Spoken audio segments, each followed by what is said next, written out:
अब समझिए, मालदीव में प्राकृतिक संसाधन बेहद कम है, इसीलिए उसकी निर्भरता भारत पर बहुत ज्यादा है। ज्यादातर चीजों के लिए वो आयात पर निर्भर रहता है, यानी कि बाहर से मंगाता है। वो चावल, फल, सब्जियां, मसाले भारत से आयात किए जाते हैं। तो वही इंजीनियरिंग उत्पाद, दवा, चिकित्सा उपकरण, ये तमाम चीजें भी भारत से ही जाती हैं।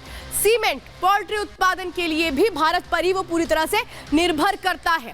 और अगर भारत ने ये कह दिया कि नहीं, अब यहां से वो चीजें नहीं जाएंगी, तो फिर मालदीव किसकी तरफ देखेगा? चीन की तरफ देखेगा। वो चीन जो अब भारत की तारीफ कर रहा है और कह रहा है कि भारत की विदेश और आर्थिक नीति बहुत अच्छी है। अब कैसे चारों खाने चित हो चुका है मालदीव को भारत से माफी मांगने के अलावा अब उसके पास कोई भी रास्ता नहीं है। लेकिन भारत कैसे जवाब देता है? जब जवाब देता है तो फिर आंसू निकाल देता है। एक रिपोर्ट देखिए।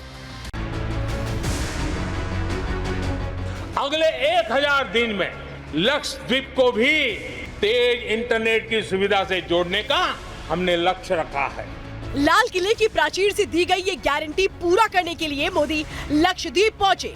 इस दौरान खूबसूरत आइलैंड से सामने आई ब्रांड मोदी की इन तस्वीरों ने सैकड़ों किलोमीटर दूर मालदीव्स में खलबली मचा दी। मंत्री से लेकर टूरिस्ट ऑपरेटर तक हिल गए।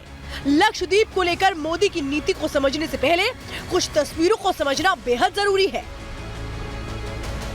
साल 2019 में प्रधानमंत्री मोदी तमिलनाडु के बीच पर सुबह की सैर करने निकले, लेकिन फुर्सत के पले में वो अचानक बीच पर पड़ा कचरा बिनने लगे।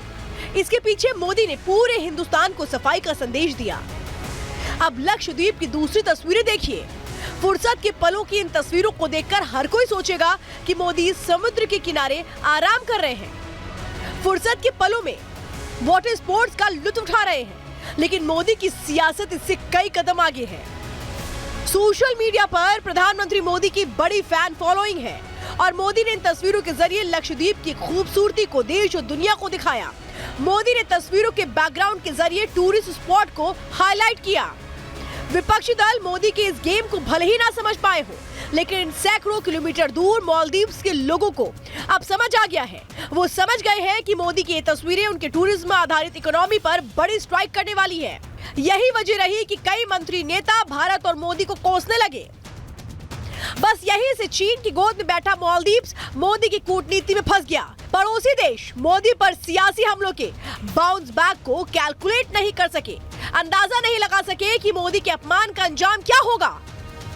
सोशल मीडिया पर बॉयकॉट मालदीव्स ट्रेंड किया तो पड़ोसी देश की इकोनॉमी का जहाज हिचकोले खाने लगा।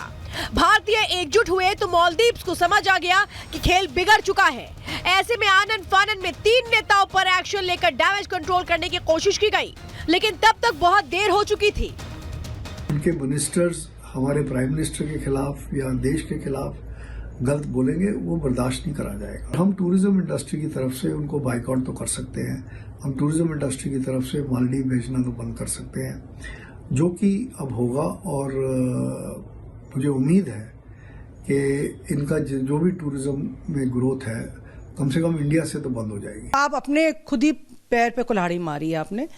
एंड हम एक जो हमारे लोग हैं, हम इंडियंस हैं, जो we are all very egoistical people. We have a lot of emotions.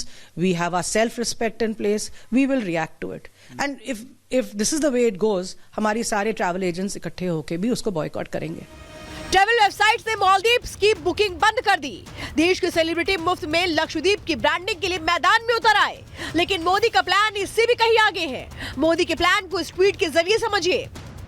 Praful Patel ने लिखा, भारत सरकार एयरपोर्ट पर इंटरनेशनल फैसिलिटीज देने जा रही है। ये टूरिज्म इंडस्ट्री के लिए बड़ा बूस्ट होगा।